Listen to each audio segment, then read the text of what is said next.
Om Swastiastu. Assalamualaikum warahmatullahi wabarakatuh. Salam Namo Buddhaya. Salam sejahtera untuk kita semua. Yang saya hormati para dewan juri, yang saya hormati para panitia penyelenggara Lomba Olimpiade Pendidikan Bahasa dan Sastra Indonesia beserta saudara-saudara sebangsa dan setanah air yang saya banggakan. Puji syukur saya panjatkan kepada Tuhan Yang Maha Esa. Karena atas rahmat beliaulah, sampai detik ini, kita masih diberi kesehatan dan keselamatan. Pada kesempatan yang berbahagia ini, perkenalkan, saya, Suci Ramadhani, perwakilan dari SMA Negeri 9 Wajo, akan membawakan pidato yang bertema Urgensi Bahasa dan Sastra Indonesia sebagai pengukuh identitas kebangsaan dan kemerdekaan belajar. Saudara-saudara sebangsa dan setanah air, bahasa Indonesia merupakan bahasa pemersatu bangsa. Dari Sabang sampai Merauke, kita menggunakan bahasa Indonesia sebagai bahasa nasional. Sebagai bangsa yang kaya dengan bahasa lokal, maka kehadiran bahasa Indonesia menjadi urgen dalam memperkuat solidaritas kebangsaan. Selain sebagai perekat kebangsaan, bahasa Indonesia juga menjadi identitas manusia Indonesia. Setali dengan Bhinneka Tunggal Ika, dalam bahasa Indonesia juga terkandung spirit kebersamaan dalam keberagaman. Bahasa Indonesia adalah representasi kemajemukan bahasa di Indonesia. Dan untuk dapat saling berkomunikasi dengan efektif, maka disepakati bahasa Indonesia sebagai bahasa persatuan. Memakai bahasa Indonesia tidak saja melambangkan semangat nasionalisme, tetapi juga mengukuhkan identitas kebangsaan kita yang beragam. Imajinasi kebangsaan tampak nyata saat masyarakat dari berbagai pulau di Indonesia berpadu ketika berbahasa Indonesia. Dikatakan sebagai identitas kebangsaan karena bahasa Indonesia juga tak lepas dari kontribusi para pemuda dari berbagai daerah dengan semangat persatuan mendeklarasikan Sumpah Pemuda pada tahun 1928. Dari ikrar inilah kita melihat semangat kebangsaan yang luar biasa. Para pemuda dengan kesadaran akan pentingnya bersatu untuk berdaulat melalui pernyataan satu bahasa. Saudara-saudara sekalian, untuk menguatkan rasa kebangsaan kita di tengah globalisasi saat ini, salah satu upaya yang tetap harus dipupuk adalah penggunaan bahasa Indonesia yang baik dan benar. Dorongan ini dapat dimulai sejak dari pendidikan dasar, di mana di sekolah peserta didik mulai berjumpa dengan teman sebaya mereka yang berbeda suku dan bahasa lokal.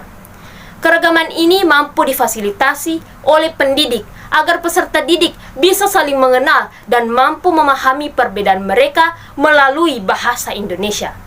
Pengajaran bahasa Indonesia tidak saja dengan memampukan peserta didik bisa berbahasa Indonesia yang baik dan benar, namun juga menjelaskan narasi dan identitas bahasa Indonesia sebagai bahasa persatuan. Di samping itu, upaya untuk saling bisa menghargai dapat ditumbuhkan melalui praktik berbahasa Indonesia di lingkungan sosialnya. Adanya stimulasi penggunaan bahasa Indonesia di lingkungan dan di luar sekolah dapat membantu peserta didik menemukan informasi dan pengetahuan baru. Mereka bisa bersosialisasi dengan siapa saja yang bekerja di berbagai bidang sehingga dapat menemukan pengetahuan di mana saja. Bekal kemampuan berbahasa ini dapat menerbitkan kepercayaan diri pada diri penggunanya hingga mampu mengomunikasikan ide atau mengemukakan pertanyaan kritis. Proses ini secara tidak langsung mengubah karakter peserta didik dalam mandiri belajar. Sebab kemandirian dalam belajar dapat dipicu melalui kemampuan bertanya atau mengomunikasikan apa yang ingin diketahui. Karenanya, proses ini begitu relevan dengan kemampuan berbahasa yang baik. Dapat pula dikatakan bahwa seseorang memiliki kemampuan belajar bila ia memiliki modal berbahasa, baik menyampaikan ataupun menyerap berbagai bahasa yang didapatkan di berbagai media. Contohnya, ketika peserta didik menjumpai koran-koran yang berada di pos ronda atau ketika berada di ruang publik, maka kemampuan memahami bacaan yang berbahasa Indonesia inilah yang akan membantu peserta didik untuk menemukan informasi. Saudara-saudara sekalian, pembinaan bahasa Indonesia di lingkungan pendidikan dapat juga dilakukan dengan mengembangkan minat baca dan sastra Indonesia. Karena kegemaran membaca ini akan mempengaruhi proses penggunaan bahasa Indonesia yang baik dan benar. Kehadiran perpustakaan juga tak akan terpisahkan dengan pembinaan bahasa dan sastra. Dari sini, kita melihat kemandirian belajar bila mana mereka secara antusias mengakses bahan bacaan yang berada di luar sekolah, baik perpustakaan umum, perpustakaan sekolah, maupun perpustakaan digital. Salah satu sastrawan Indonesia mengisyaratkan bahwa kewajiban pemerintah untuk memikirkan adanya perpustakaan representatif di setiap sekolah. Karena tanpa adanya perpustakaan, maka pembinaan minat baca hanyalah omong kosong. Tanpa pembinaan minat baca, maka kemampuan berbahasa pun hanyalah omong kosong. Dan juga tanpa kemampuan berbahasa, maka pembangunan nasional juga hanya omong kosong. Dan saya ingin menambahkan, tanpa pembangunan kemampuan berbahasa Indonesia, maka penguatan identitas dan semangat kebangsaan hanyalah omong kosong. Inilah tadi pidato yang sempat saya sampaikan. Terima kasih atas segala bentuk perhatian dan mohon maaf atas segala bentuk kehilafan.